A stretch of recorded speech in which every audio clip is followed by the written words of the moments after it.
नमस्कार दोस्तों। चलिए जानते हैं उत्तर प्रदेश के हर जिले, हर गांव की छोटी बड़ी खबरों को सिर्फ 10 मिनट में। और वीडियो पसंद आए तो हमारे न्यूज चैनल को सब्सक्राइब करना ना भूलें। तो चलिए बढ़ते हैं पहली खबर की ओर। ड्रोन ने फिर फैलाई दहशत।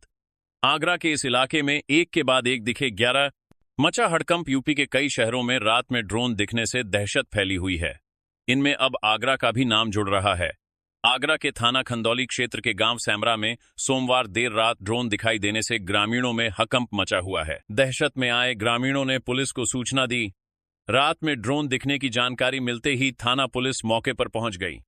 पुलिस ने मामले की जांच की। राशन कार्ड से आपका भी कटेगा नाम।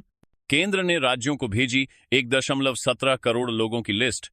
केंद्र सरकार ने पहली बार उन राशन कार्ड धारकों की पहचान की है जो मुफ्त खाद्यान्न योजना का लाभ पाने के पात्र नहीं हैं। इन लाभार्थियों में आयकर दाता, 4 पहिया वाहन मालिक और कंपनियों के निदेशक शामिल हैं।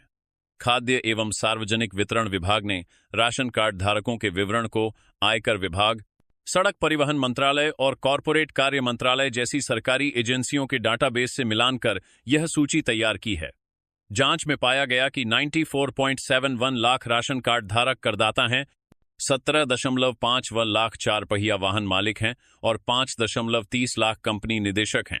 कुल मिलाकर लगभग 1.17 करोड़ कार्ड धारक अपात्र की श्रेणी में आते हैं। अब केंद्र ने राज्यों से कहा है कि वे जमीनी स्तर पर सत्यापन कर 30 सितंबर तक इन अपात्र कार्ड धारकों को सूची से बाहर करें। आगरा में अलर्ट। बाढ़ के चेतावनी स्तर पर बह रही यमुना कालिंदी और बढ़ेगा जलस्तर। पहाड़ों पर लगातार हो रही बारिश से ताजनगरी, ग्रानट, आगरा में एक बार फिर कालिंदी उफान पर है। मंगलवार को नदी का जलस्तर बाढ़ के चेतावनी स्तर 495 फीट पर पहुंच गया। इसको लेकर प्रशासन अलर्ट मोड पर आ गया है। शहरी क्षेत्र से लेकर देहात के 40 गांवों में अलर्ट जारी कर दिया गया है। विभाग का कहना है कि पानी खतरे के निशान 499 फीट तक पहुंच सकता है। गोकुल बैराज से लगातार पानी छोड़ा जा रहा है। मंगलवार सुबह 3 बजे से नदी में 87,000 क्यूसेक पानी प्रति घंटे चल रहा है। झूठी निकली एफिडेविट न मिलने की बात। अखिलेश ने चुनाव आयोग पर साधा निशाना।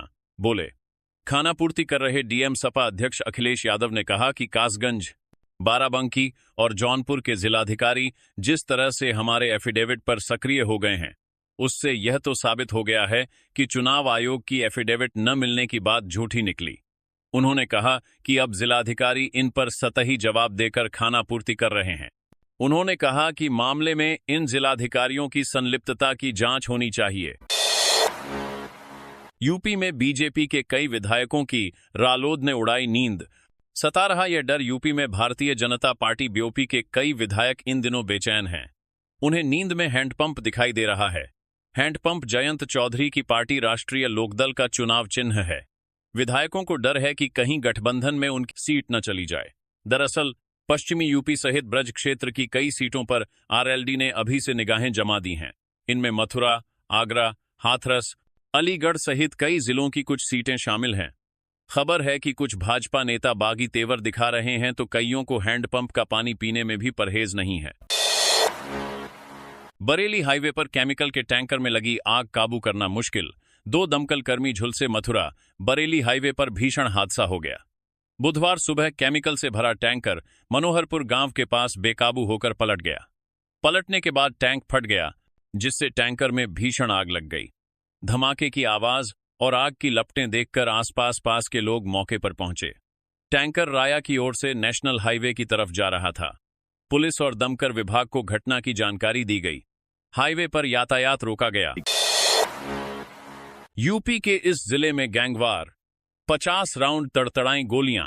दहल उठा इलाका। यूपी में मेरठ के बहसूमा क्षेत्र के गांव राहावती में बदमाशों के 2 गुटों के बीच गैंगवार हो गई। ग्रामीणों का कहना है कि आमने सामने करीब 50 राउंड गोलीबारी से सनसनी फैल गई। 2 बाइकों को भी फूंक दिया गया। बताया गया है कि दोनों गुटों में काफी समय से रंजिश चली आ रही है। इसी रंजिश के चलते दोनों गुटों में गैंगवार हुई और गोलियों की तड़तड़ाहट से पूरा गांव दहल उठा। क्लासरूम से 20 मीटर दूर बाथरूम में छात्र का कत्ल, इसलिए आदित्य को मारा।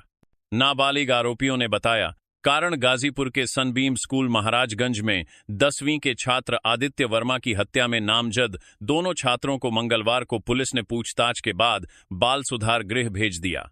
एएसपी सिटी ज्ञानेंद्र नाथ प्रसाद ने बताया कि जांच 10 नाथक बाल सुधार गृह भेज दिया।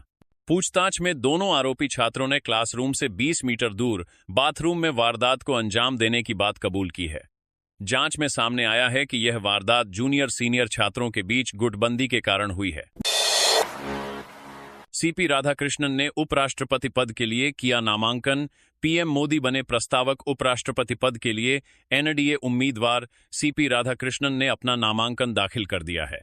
इस दौरान उनके साथ पीएम मोदी, रक्षा मंत्री राजनाथ, गृह मंत्री अमित शाह, भाजपा अध्यक्ष जेपी नड्डा, केंद्रीय मंत्री नितिन गडकरी, केंद्रीय मंत्री किरेन रिजिजू, केंद्रीय मंत्री जीतनराम मांझी के साथ साथ भाजपा और एनडीए के तमाम नेता भी मौजूद रहे। जानकारी के मुताबिक पीएम मोदी ने रिटर्निंग ऑफिसर को नामांकन पत्रों के 4 सेट सौंपे हैं। डीसीएम और डंपर में टक्कर, लगी आग से दोनों वाहनों के चालक और एक क्लीनर जिंदा जले। उन्नाव हरदोई मार्ग पर बुधवार सुबह 3 बजे मोरंग लदे डंपर और केमिकल ड्रम लहे डीसीएम में आमने सामने टक्कर हो गई। हादसे के तुरंत बाद दोनों वाहनों में आग लग गई। संभल जिला निवासी डीसीएम चालक और कानपुर देहात निवासी डंपर चालक व क्लीनर जिंदा जल गए। डीसीएम के क्लीनर ने कूदकर जान बचाई। पुलिस दमकल की मदद से आग बुझाई। हादसे के कारण मार्ग 3 घंटे जाम रहा। पुलिस के मुताबिक हादसा चालक को झपकी आने से हुआ है।